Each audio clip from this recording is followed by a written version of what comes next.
Hello, this is Randy Fox, Module 5, Understanding My Community, and my community of Wellington, Kansas, Wellington Public Schools, and Kennedy Elementary School. Knowing the customs and traditions. Wellington as a town has been known for its railroad industry dating way back to the 1800s. You can Google Wellington, Kansas Railroad, and you will find endless amounts of information about Wellington and its industry when the railroad was real heavy and very popular.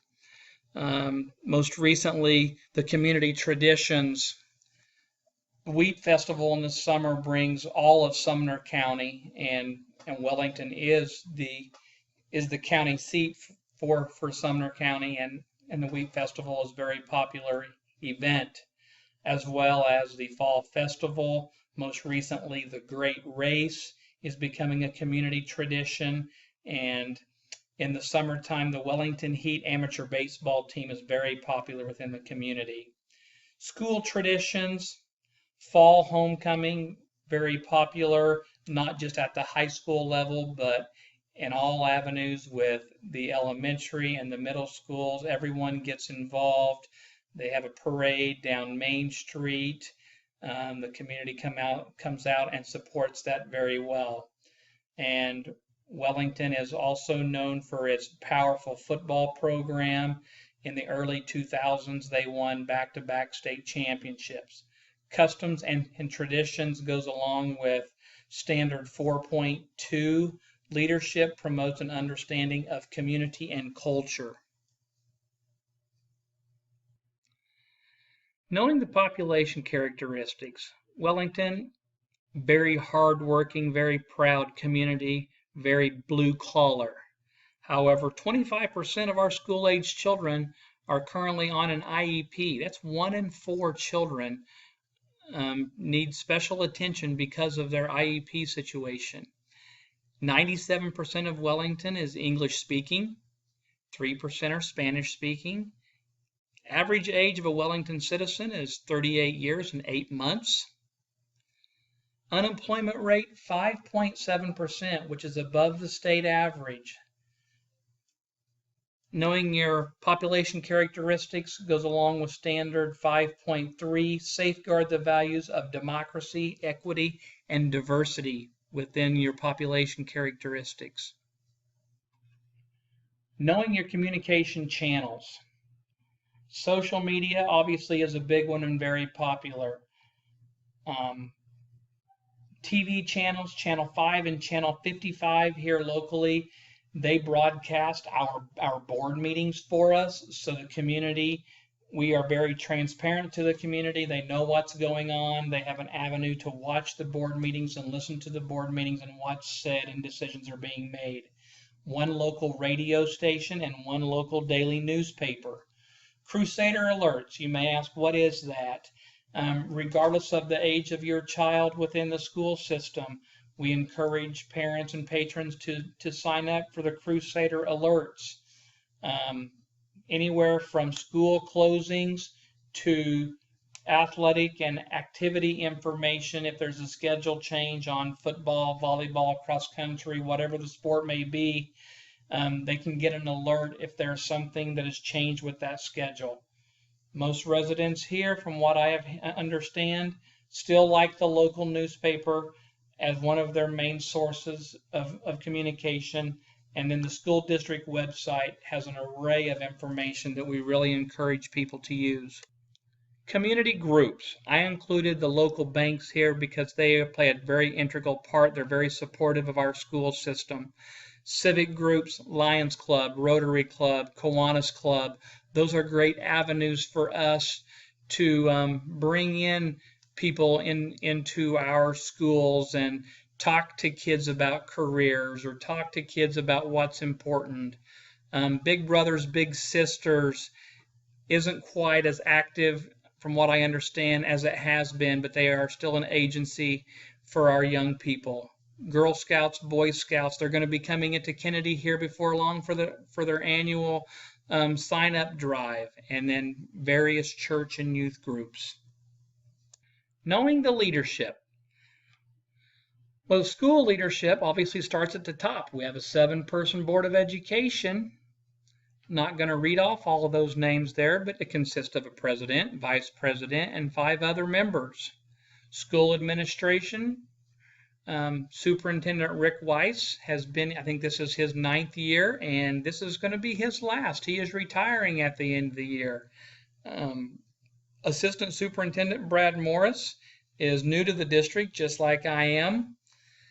This is his first year here. And building level administration is really interesting because a lot of the building level administrators are homegrown Wellington High School graduates. So they have a real feel, they have a real understanding, and I lean on them a lot because I am not a Wellington grad, and so they are a great resource for me. Other leadership within the community is the city council. Shelley Hansel is mayor. If any of you watch local news, she is a news anchor, and I will not publicize for that, but she is a news anchor, and she is the mayor of Wellington, Shelley Hansel. And she has a council of 6 other members. City manager is Roy Eckert. We just talked about the school and community leaders within Wellington and Wellington Public Schools. Those leaders, they know and respect their role as leaders. They are very well respected in the community.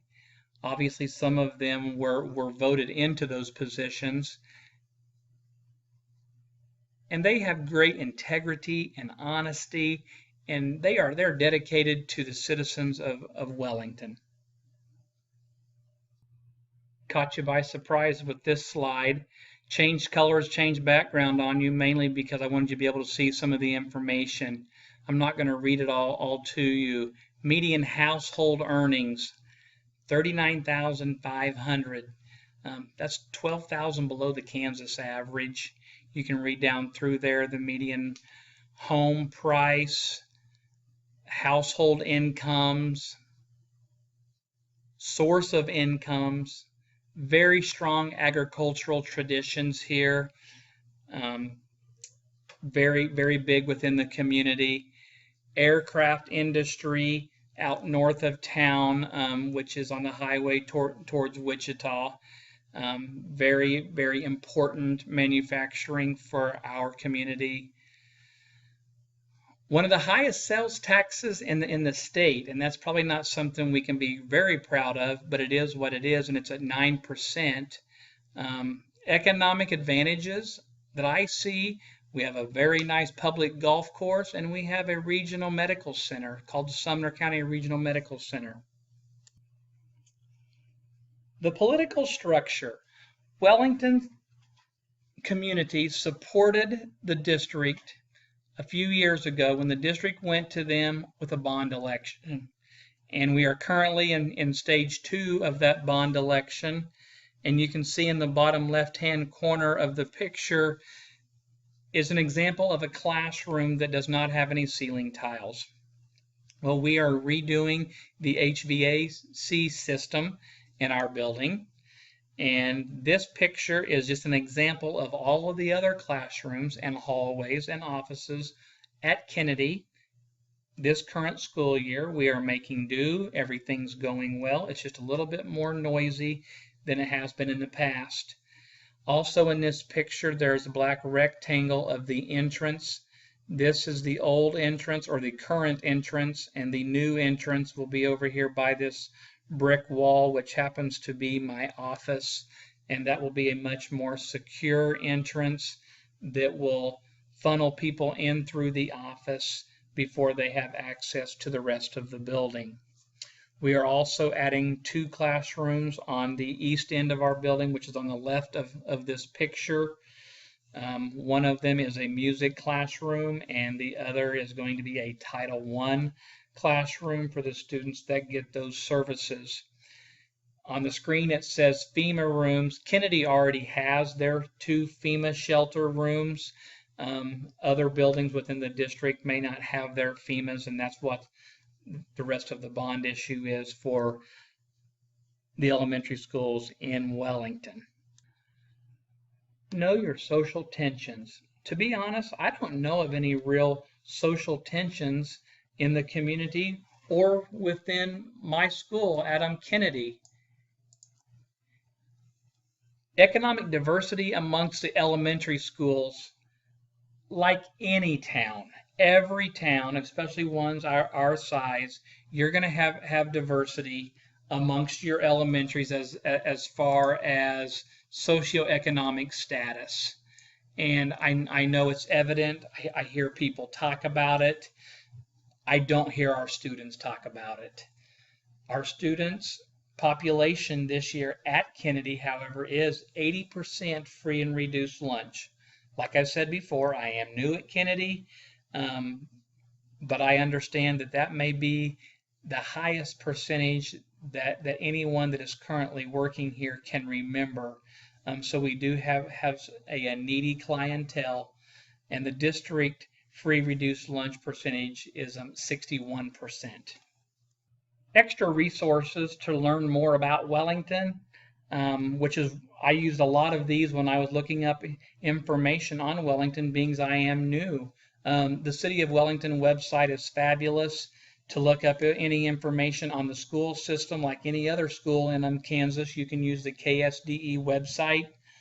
Wellington Public School website, I made reference to this earlier, is a great access and avenue for our patrons to know what is going on, whether it's at an elementary building or whether it's at a school board meeting.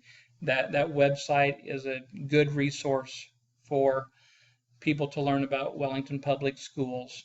The Census Bureau gave me great information about Wellington, some nice quick facts if you're looking for a place to move to. And then the Wellington Chamber of Commerce was a very nice, easy to get around website.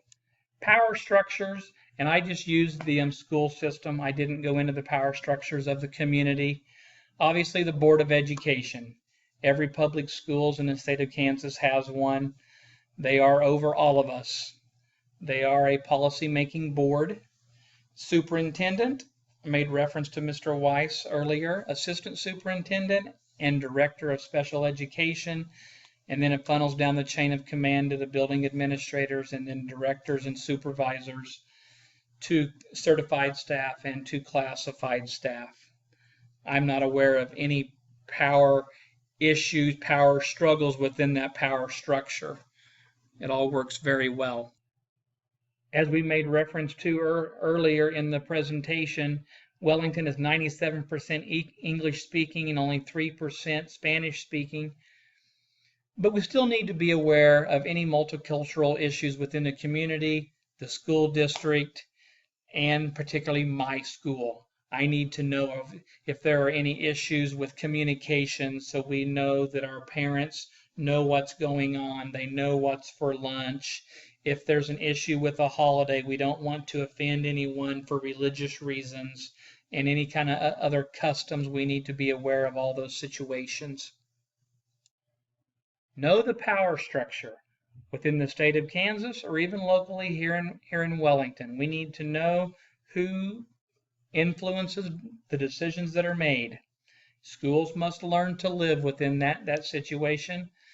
And to help with that, a well thought out plan involving all stakeholders is vital to the success of any school program or initiative. You need to talk to your stakeholders if you're wanting to implement any new initiative or new school program. Public opinion surveys. We have to know what the parents are thinking. We have to know what the patrons want for their schools. And the methods for doing that, you can make phone calls, you can do phone interviews, you can talk to parents when they're picking their kids up from school. We can send out questionnaires. Even better, we can do a Google's form. But personal interview is best. This is Randy Fox, and this is my community. Thank you.